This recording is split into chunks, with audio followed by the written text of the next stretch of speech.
All right. Good afternoon, everyone. This is Stephen J. Smeltz. I'm the hearing officer for the rulemaking for the Class 6 rulemaking at the ECMC.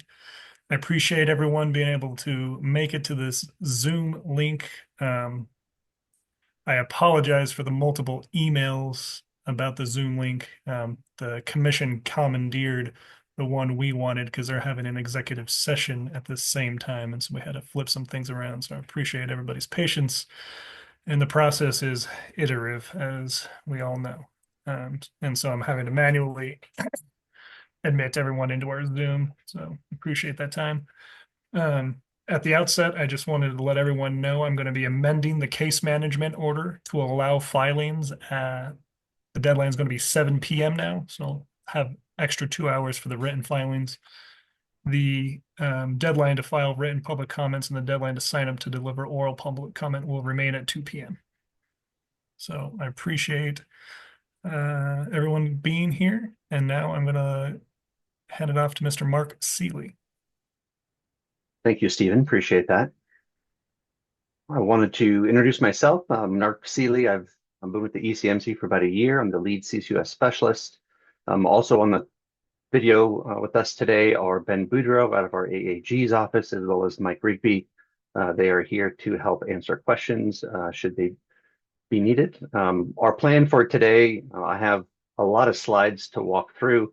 I am going to fly through them. We have about 60 slides in 60 minutes, so I don't expect to spend a lot of time on each slide unless we find it warranted. We will be available to ask questions at the end of this. I think we'd like to keep it to procedural questions about how can folks attending as well as stakeholders that aren't on the phone provide comments moving forward. And we are more than willing to set up individual kind of communication time to go through whatever particulars of the rules you guys would like to talk about after this meeting. So without further ado, let me share my screen. And if I could get thumbs up from folks that they are seeing it, that would be great. Okay, we'll go ahead and start. So to reiterate, carbon capture and sequestration is a set of technologies to capture CO2 from either directly the atmosphere or industrial emissions. We are going to be focusing specifically on the sequestration part, which are Class 6 wells. Many people have seen this slide before. Class 6 well is used to inject CO2 deep into the subsurface, and we're going to be going through exactly what those regulations look like moving forward. From a historical perspective, recognize and appreciate the state has been progressing towards this day for many years. It began back in 2019 and then into 2021 with a greenhouse gas reduction roadmap in which CCS was identified as a decarbonization tool for the state's decarbonization toolkit. Many studies have come along the way. There was a primacy study initially. What would it take for the state to obtain primacy? Followed by a legislative report to make sure that there were the necessary regulations in place, necessary statutes in place so that we could get regulations in place. And then just earlier this year, there was a CCS safety study put out. And that is our history. Looking at the Class 6 rules framework, as I've reiterated numerous times, our regulations going forward are built on the foundation of the EPA regulations. Those federal rules cover the protection of USDWs, kind of subsurface technical evaluation, and really most subsurface technical parts are covered in the EPA rules. The additional Colorado rules will cover consultation and notification, local government siting authority, as well as cumulative impacts analysis. In an attempt to break up the rules into themes, over the next 3 slides was my attempt to do that. The first being the applicability, just the general, what are the requirements to make these regulations in effect. Then followed by a large section called application and permitting process, in which you'll find the general requirements for Class 6, development plan applications, procedural requirements, notice consultation and public participation, required Class 6 permit information, et cetera. I'm not going to read through all of those. Second breakdown is kind of siting and stakeholder considerations. So again, notice consultation and public participation, cumulative impacts, minimum criteria for siting, as well as geologic storage units. And then geologic storage area review and corrective action, financial responsibility, well construction and operation. Finally, reporting and compliance, post-injection site care and site closure, emergency and remedial response, and then other related regulatory items. Corresponding with each one of these, off to the right, I know we have not produced a crosswalk to share with stakeholders yet. We are in the process of doing that, although we are not there yet. So what we've tried to do is put down the corresponding ECMC rule and then the EPA rule as a initial crosswalk for folks to follow. Definitions, there's a lot of new definitions in this rule set. I'm not going to walk through all of them, although I did provide a list of what we feel are some of the more important ones to follow. One of the main ones being authorization to inject. That actually gives authorization to the operator to begin injecting. Class 6 development plan, geologic storage facility, area review. Moving off to the right, there's pore space, post-injection site care, sequestration estate, and sequestration estate owner. I just encourage folks to read through these definitions and reach out if you have any clarifying questions or want to talk in more detail about them. As far as applicability, owners or operators of the geologic storage science wells or monitor wells, or just those for geologic storage operations, will follow these 1400 rules, as well as those with class 1, 2, and 5 projects that want to convert to a class 6. In between now and when we have primacy, if there are EPA approved permits, they will be transferred to the commission once we receive primacy, and there will not be a need to reapply if a valid class 6 UIC permit has already been issued by the EPA. Moving on to requirements for geologic storage science wells and geologic storage monitoring wells. The procedure for these will begin with a pre-application consultation. The operator will meet with the director and any relevant and proximate local governments to discuss. CDPHE, DWR, and CPW may be invited based upon project location and interest. There will be a notice to local governments. The operator will notify any relevant and proximate local governments at least 30 days prior to submitting a Form 50A and a modified Form 50B, and I will talk in a couple slides on what those are. And then a notice of completeness and public comment. There will be a public comment period of either 30 or 45 days based upon the location and its proximity to a DI community and surrounding buildings. Moving forward, the permit application, the operator will submit a Form 50A for the proposed surface location.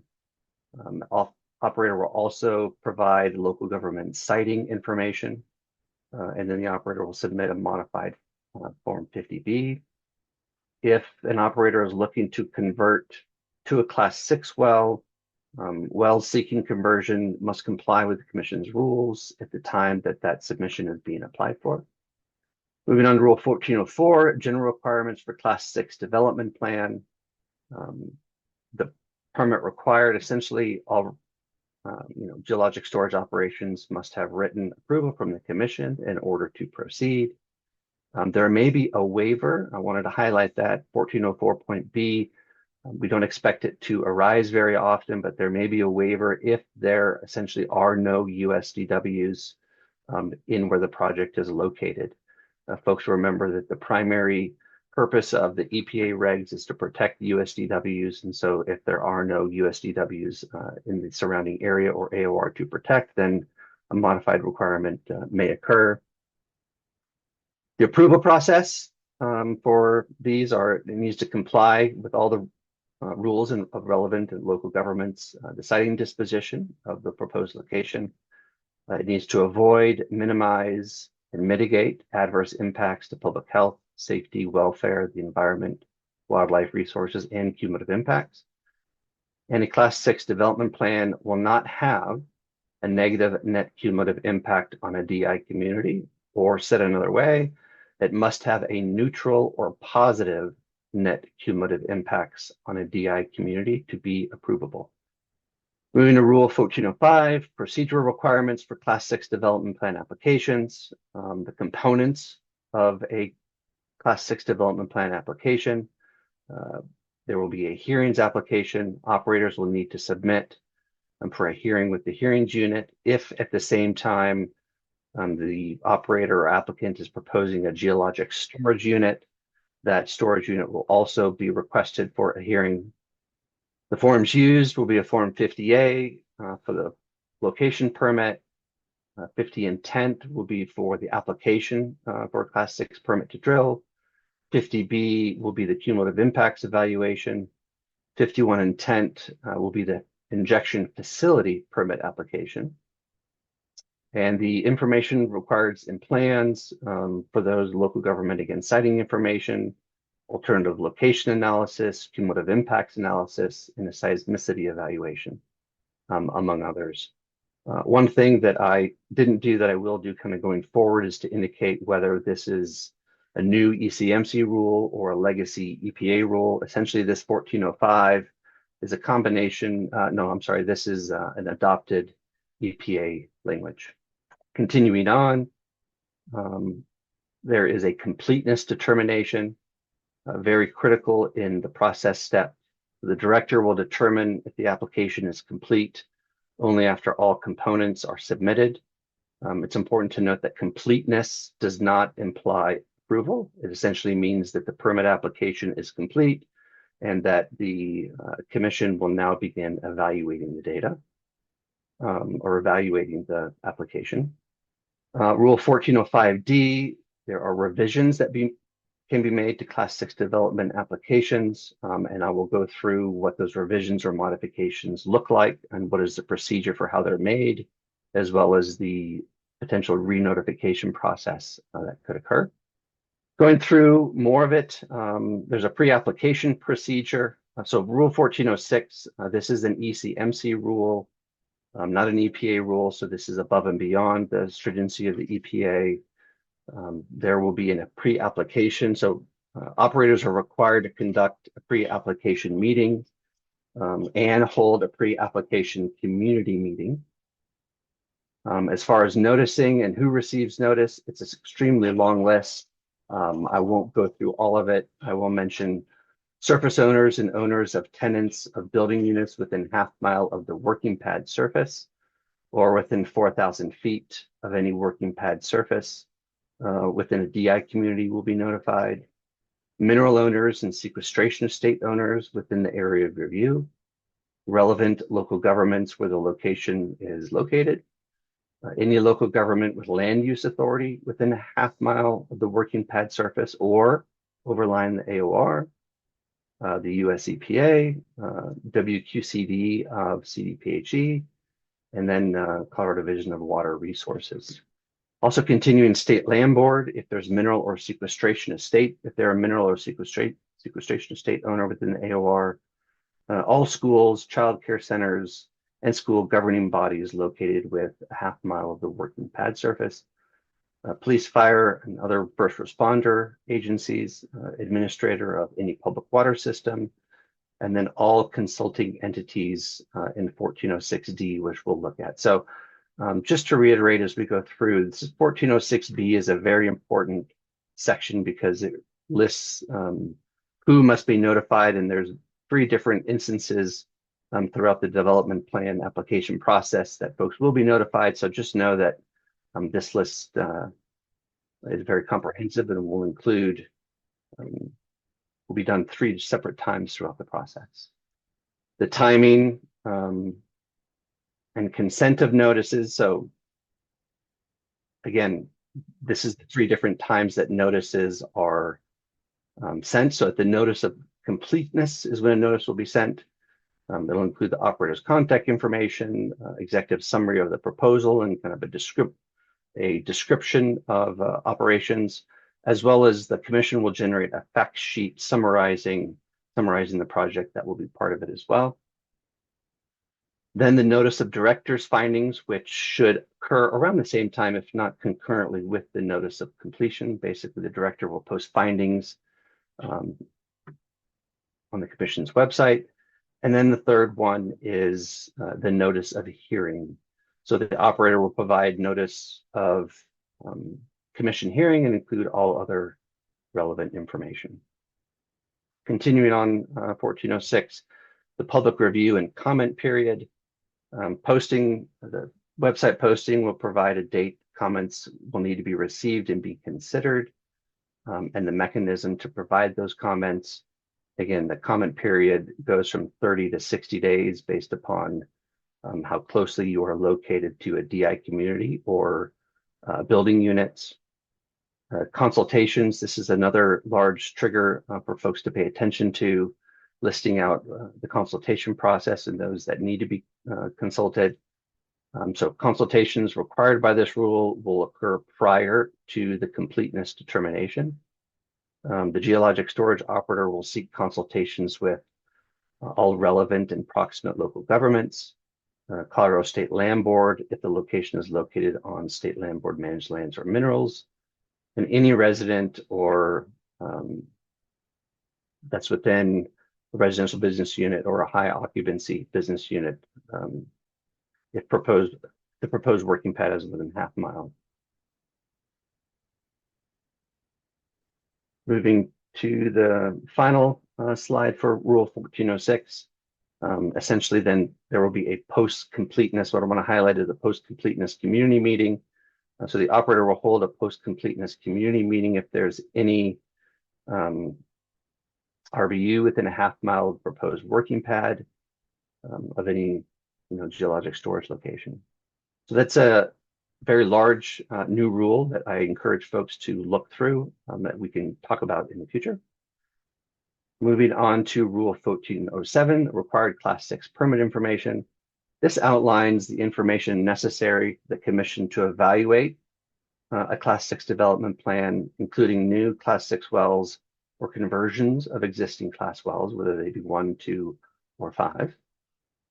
Primary kind of key submission requirements, general information, geologic, hydrogeologic, geochemical, and other relevant data from the injection and the confining zones, as well as the overlying and underlying formations.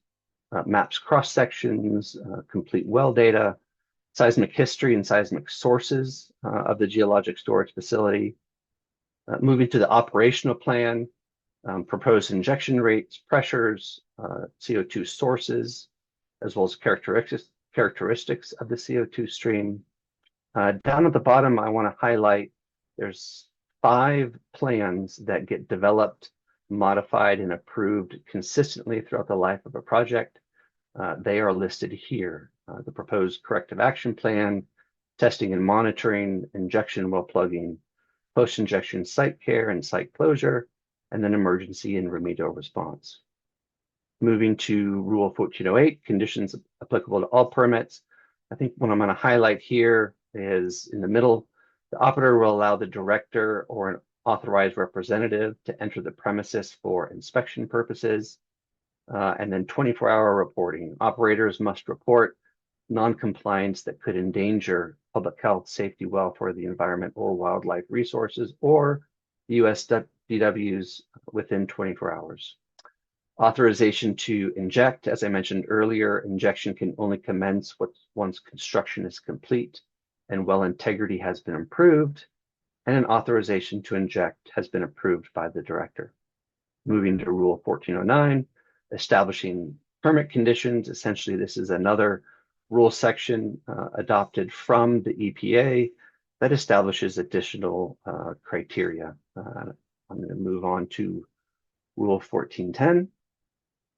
Cumulative impacts and disproportionately impacted communities. This is a sole new kind of ECMC rule. Rule 1410, so prior to approving a CSDP, the commission will review an operator's alternative location analysis and cumulative impacts analysis. In making this determination, the commission will consider all of those rules from 1 to 10. Moving on to B, if the commission determines the application does not adequately evaluate or address cumulative impacts, it may require conditions of approval determined to be necessary and reasonable to adequately evaluate and address cumulative impacts, or it may deny the application. And at the end of the day, as I mentioned earlier, there can be no negative net cumulative impacts on the DI community, or the commission will deny the application. Rule 1411, this is primarily adopted from the EPA, although Rule 1411C is an ECMC add-on. So essentially, the minimum criteria for siting is the operator needs to demonstrate that the site has a suitable geologic system for Class 6. And then the final rule being a Class 6 well will not be located within 2,000 feet of a business, residence, school facility, etc. Rule 1412 is permit review and expiration.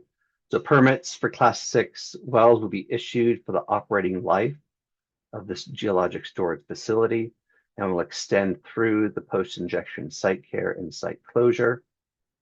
The director will review each issued Class 6 well permit and its authorization to inject at least every 5 years. Moving to Rule 1413, modification, revocation, reissuance, termination, and transfer of permits. This is primarily, again, adopted from EPA regulations. So these are the permits subject to review by the commission. As intended, they may be modified, revoked and reissued, or terminated. There are minor modifications. Essentially, the director can approve minor modification permit changes without standard procedure, essentially fixing typos. If there's a change of ownership, facility or construction adjustments. And again, these are very small typographical type changes that are occurring, not material. Moving on to a modification or revocation and reissue. So a permit may be modified or reissued if there's major facility alterations, new informations, new regulations, et cetera, that really warrant a change. Permits may be transferred, and then permits may be terminated. They may be terminated for noncompliance, incomplete or misleading information, or if there are safety concerns that arise. And then walking through the procedure, minor modifications can be approved administratively. Modification or revocation and reissues may be either both administratively changed or go to a commission hearing. Essentially, revocation and reissuance, as well as termination, need to go to a commission hearing to revoke and reissue a permit, as well as terminate. Rule 1414, again, this is an EPA adopted regulation outlining the area of review, extremely important for evaluating Class 6 projects. The area of review is the region around the geologic storage facility where USDWs might be endangered by injection. The AOR is defined using computational models based on site data and must be regularly updated. For those that have listened to various presentations in the past that I've given, essentially you have a container, and that AOR is the fluid or the carbon dioxide in that container. That is the area of review. And then the area surrounding that would be the pressure space. Continuing on Rule 1414, you have the operator's plan. So operators must maintain and follow a plan to delineate the AOR, reevaluate it periodically up to a max of 5 years, and then perform Class 6 corrective action as required. Operators must also identify and evaluate all the wells within the AOR, ensuring that their mechanical integrity, well construction, et cetera, is sufficient to protect USDWs. And then, as I mentioned, a periodic reevaluation not to exceed 5 years. Again, reevaluating the AOR, identifying any wells that may need corrective action, and then submitting that amended AOR and findings. And then finally, financial and emergency plans. These will also need to be updated to account for the updated AOR if an updated AOR was submitted. Moving on to Rule 1415, financial responsibility. Again, another EPA adopted regulation. Essentially, operators must prove financial responsibility throughout all phases of geologic storage, as determined by the director or commission. There are numerous qualifying instruments, as well as what coverage needs to consist of. Needs to consist of that coverage for corrective action, injection well plugging, post-injection site care and site closure, and emergency and remedial response, among others. And then cost estimates. Operators must maintain current cost estimates for all activities, and annual adjustments are required to account for inflation, with the ability to revise for changes in the area review or operation plans. Moving along to Rule 1416, again, another adopted EPA regulation. The geologic storage operator must ensure that all Class 6 wells are constructed to prevent the migration of fluids into orbit between USDWs or unauthorized zones. The materials, casing, cement, tubing, and packer, the materials must be used to maintain structural integrity for the life of operations. They also must be compatible with the fluids that it may encounter in the formation as well as elsewhere, adhering to API standards.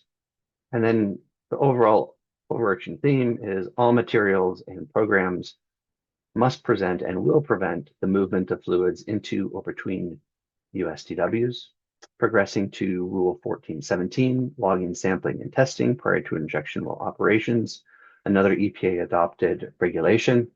Logging, so during drilling and construction, the operator must run appropriate logs, surveys, and tests to verify the depth, thickness, and other properties of the geologic formations to ensure that the well construction meets requirements and provides baseline data for future comparison. Operators must take core samples, either whole or sidewall, and formation fluid samples of the injection and confining zones. And then further testing will be performed to calculate the confining zone fracture pressure, and then really to get the details and characteristics of the physical and chemical characteristics of the injection and confining zones. And at the end of the day, the operator must allow the director to witness all tests, providing a schedule 30 days prior the first test, and with updates as if the schedule changes. Moving along to Rule 1418, injection well operating requirements.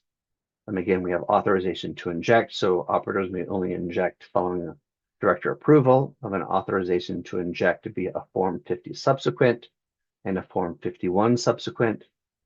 Injection pressure must remain below 90% of the fracture pressure of the injection zone. Continuous recording devices must be installed to monitor the injection pressure, annulus pressure and volume, and injectate properties. Alarms and automatic surface and or downhole shutoff systems if operating parameters diverge beyond permitted ranges. And then finally, operators are required to obtain any necessary air permits from the Colorado Department of Public Health and Environment before starting operations. Progressing along to Rule 1419, mechanical integrity, again adopted from EPA regs. A Class 6 well has mechanical integrity if there is no significant leak in the casing, tubing, or packer, and there is no fluid movement into a USDW. Mechanical integrity testing, there will be an initial annular test followed by continuous monitoring and then monthly reporting. And operators must report the results of mechanical integrity tests, detailing the methods used and providing data for review by the director. And then continuous monitoring. So operators must continuously monitor key parameters to ensure ongoing mechanical integrity and report findings regularly. Progressing to Rule 1420, testing and monitoring requirements. General overview and plan compliance. The geologic storage operator is responsible for preparing, maintaining, and complying with the testing and monitoring plan to ensure operations functioning as permitted without endangering USDWs. Testing and monitoring plans are part of a permit application for commission approval. And the testing and monitoring plan will be reviewed and updated as necessary and submitted either within 1 year of geologic storage area review evaluations or following any significant change to a facility, i.e. if there's any new wells, monitor wells, or injector wells. And then no less than every 5 years or if it's required and asked by the director. Testing and monitoring components, go through some main ones. Corrosion monitoring performed every 3 months. Groundwater quality monitoring and geochemical monitoring above the confining zone to detect conditions that may be a result of injection operations. Demonstration of mechanical integrity at least once per year, carbon dioxide plume and pressure front monitoring, and these can be direct and indirect methods used. Moving along, seismicity evaluation and monitoring system. A seismic evaluation within 12 miles of the geologic storage area of review must be included in every application. It's going to address known faults, potential for induced seismicity during operations, historical seismicity of the area, and injection proximity to the Precambrian basement, among others. The operator may be required to maintain a seismic monitoring system to evaluate the potential for induced seismic events of magnitude 2.7 or higher. And again, that is only if induced seismicity is regarded as a higher risk. Moving along to 1421, reporting requirements, again, an EPA adopted regulation. There is monthly reporting via Form 7CS, the reporting well status, injecting the formation data, the injection data, and then carbon dioxide kind of volume or mass injected, cum totals to date. Semi-annual reporting, description of events that exceeded operational pressure parameters, if any, or triggered shutoff devices, again, if any, and then monitoring and testing results pursuant to Rule 1420. Moving along, immediate reporting within 24 hours. Any evidence that operations or a malfunction may cause endangerment to USDWs, any triggering of a shutoff system, or any failure to maintain mechanical integrity. Notification at least 30 days, any planned well workover, any planned well stimulation activities, or any other planned test of the injection well conducted by the permittee. And then records retention, operators will retain most operational and monitoring data for the duration of storage operations in 10 years after site closure. Rule 1422, injection well plugging, again, another adopted EPA regulation. The geologic storage operator must maintain and follow a commission-approved well plugging plan. And then as far as notices and reports, a notice of intent to plug, operator will file a Form 6 at least 60 days before plugging a well and submit any changes to the plugging plan which require approval from the director. Moving on to Rule 1423. Again, another adopted EPA regulation, post-injection site care and site closure. The geologic storage operator must prepare and submit a post-injection site care and site closure plan with the permit application. This plan will include pressure differential data between the pre and post-injection pressure of the injection zone, predicted position of the CO2 plume and pressure front at site closure, details on post-injection monitoring methods, frequency, and locations, and a proposed schedule for submitting monitoring results, and then proposed duration of post-injection site care to ensure non-endangerment of USDWs. Monitoring post-injection will continue to track the position of the CO2 plume and pressure front, ensuring no USDWs are endangered. The director may reduce the monitoring frequency if the operator can demonstrate that the operation no longer poses risks to public health and the environment. And then want to highlight the site closure process. To request site closure, operators must notify the director at least 120 days prior and show the CO2 plume is stable and will not endanger USDWs or leave the storage area. One thing I want to note on here that's been a topic of conversation is the CO2 plume stability does not necessarily mean that it is not moving.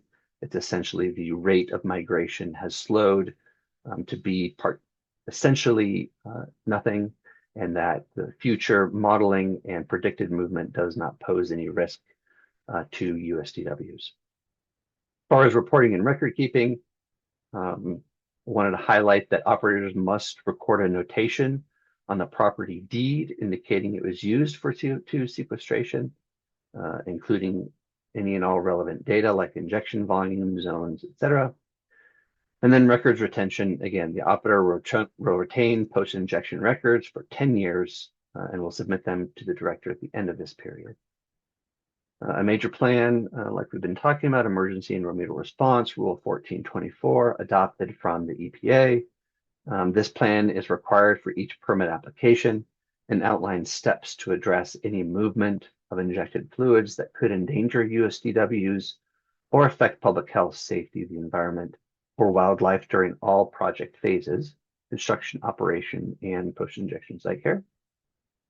Response to endangerment equals immediate action. So if there's evidence that a CO2 stream or pressure front threatens USDWs or causes any adverse impact, the operator must stop injection immediately, identify and characterize the nature of the release, notify the director within 24 hours, and implement the approved emergency and remedial response plan. Furthermore, the operator must review the plan at least every 5 years and make any necessary amendments. Amendments must be approved by the director and incorporated into the permit. As I've mentioned before, these permit modifications and plans are enforceable. Moving to Rule 1425, Class 6 injection depth waivers.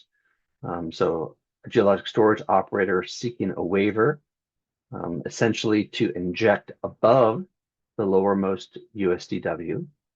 They must submit a report along with the permit application. This report must include essentially that the injection zone is suitable, evidence that the injection zone is continuous, not a USDW, and not hydraulically connected to USDWs, as well as the zone must be bounded by impermeable confining layers. The director will evaluate and have communication with the EPA and submit documentation to the EPA. And at the end of the day, the director will publish a notice on the commission's website with key details about the proposed waiver. And after public notice, the director will send all gathered information, as I mentioned, to the EPA regional administrator, who will decide whether to grant the waiver. So the waiver needs to be issued in concurrence with the ECMC, with the commission, and the EPA. So you need 2 yeses on injection depth waivers. Moving along to Rule 1426, transitioning from Class 2 to Class 6. Operators injecting under a Class 2 permit for long-term storage in oil and gas reservoirs must transition to a Class 6 permit when there is an increased risk to USDWs compared to Class 2 operations. The procedure for this requirement is if the director concludes that there is an increased risk to USDWs, they will submit a written recommendation to the commission proposing that the operator transition to a Class 6 permit.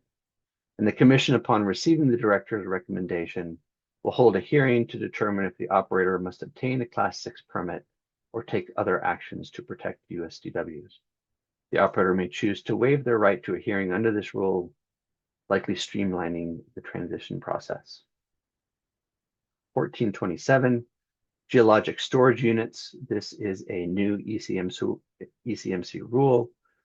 Essentially, upon the application, any owner of a sequestration estate within the modeled plume or upon the commission's own motion may hold a hearing to consider the need for a geologic storage unit.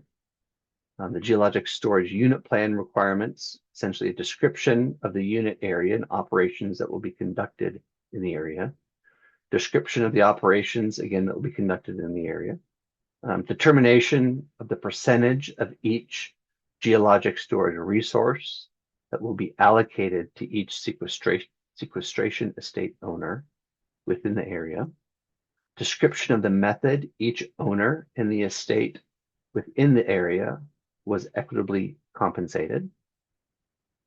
The geologic storage unit area will include the predicted extent of the CO2 plume at site closure. If operators' reevaluation of the AOR results in a material change to the unit area, operators have 6 months to file an application for a hearing to amend the unit area.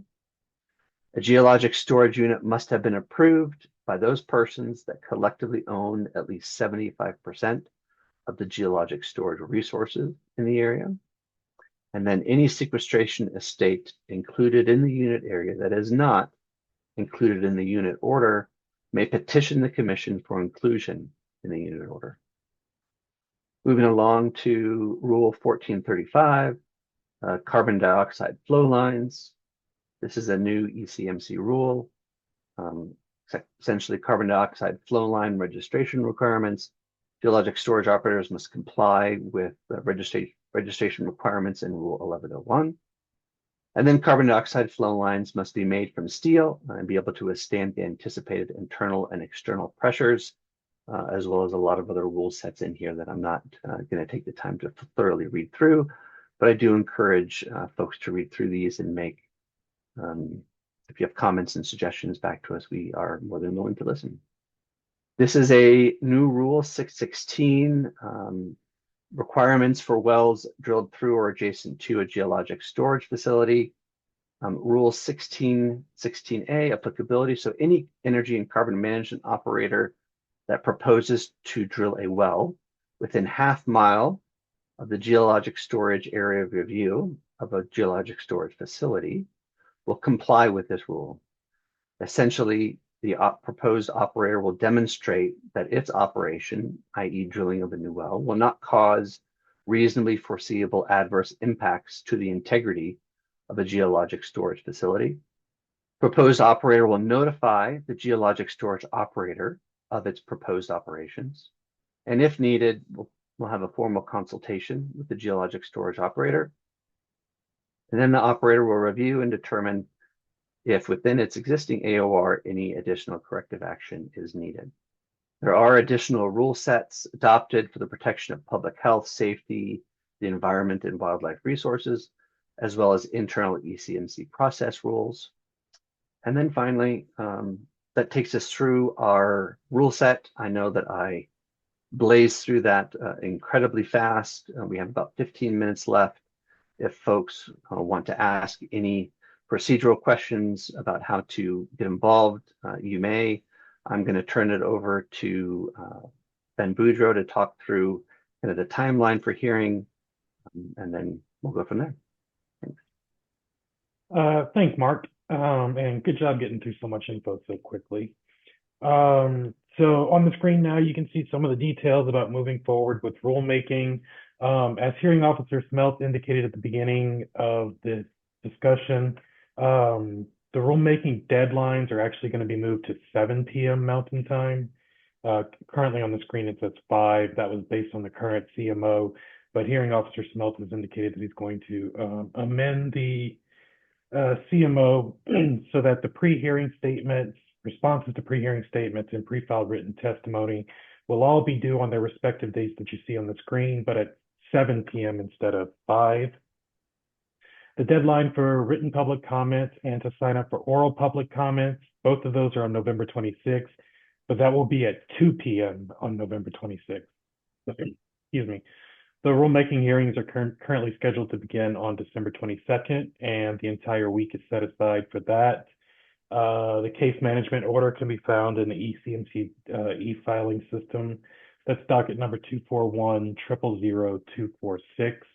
Again, hearing officer Smeltz is going to upload a amended CMO with the new times for the deadlines. It's worth noting that if you want to file something in the e-party system, in the e-filing system, and have not already registered with the e-filing system, you'll need to do that before you can file in there. It's not too difficult of a process. The details can be found on the first page of the case management order.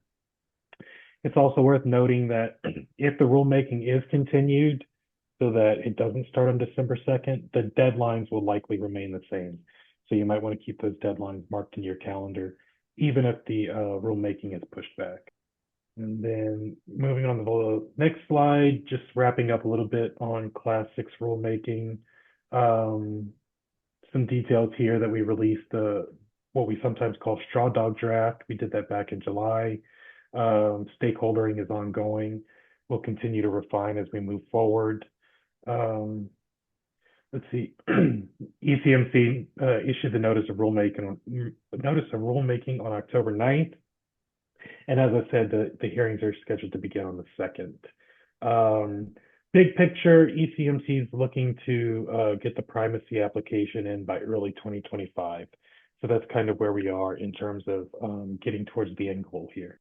Thanks, Ben. That's helpful. And I just want to reiterate to folks that just because we have the statutes and eventually the regulations in place, in order for us to truly have jurisdiction, we need to get primacy from the EPA.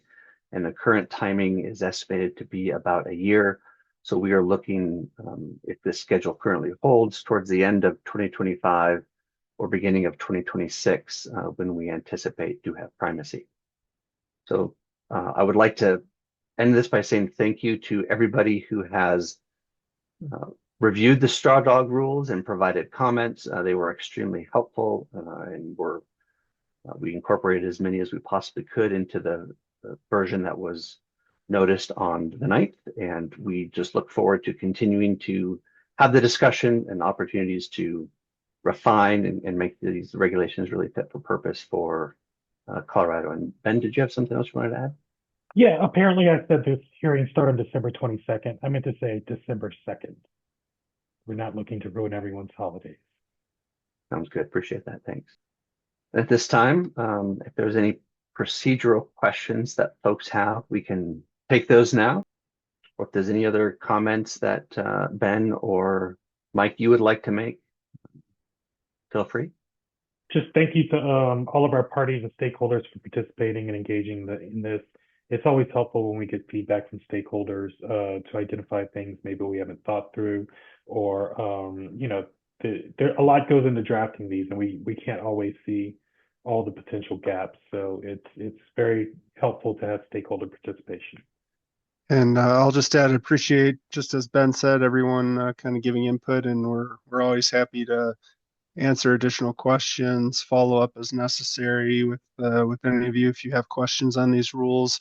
I think it's on the next slide, but feel free to email myself or Mark Seeley, and we can definitely get back to you and try to answer questions, and if necessary, even set a time to talk. So again, thanks again, and look forward to working through this rulemaking with everyone. And I don't see any questions coming in, so I think we'll give you some time back. Know that we will make this presentation available. I did notice a couple of cleanup things as we were going through, so let me make those cleanup items, and then we will we'll make it available to folks. I think we'll give it another 30 seconds just to make sure, and then we'll. Looks like we do have a question, fellas. Give me one moment. Okay, thanks. All right, bear with me. 350 Colorado asked, when will the slides be available? I will make them available either today or tomorrow. I see that someone is asking, where do we find the case management order? You can get that in the e-filing system. If you don't have a login, that's okay. There's what they call a PAV, Public Access Viewer. So if you go to ECMC's website, one of the tabs at the top says Hearings. Then you can click on e-filing system. And then in there, you'll see a link where it says Public Access Viewer. You can click on that, and then it'll bring you to a search system. If you select search for docket related documents, it'll bring up a number of information screens, and you can type in the docket number, which is 241000246. If you do that, it'll take you to everything that's been filed in the docket for the rulemaking. Anything else? I don't see any other chats, and no one has chatted me individually. Ms. Amaro doesn't see anything else, so I don't have anything else. Looks like people are trickling out, so this amended case management order will be issued this afternoon. Just changing those filing times to 7 p.m. for pleadings, so everyone gets a little bit more time. Thanks, guys. All right. Thank you, everyone. Okay.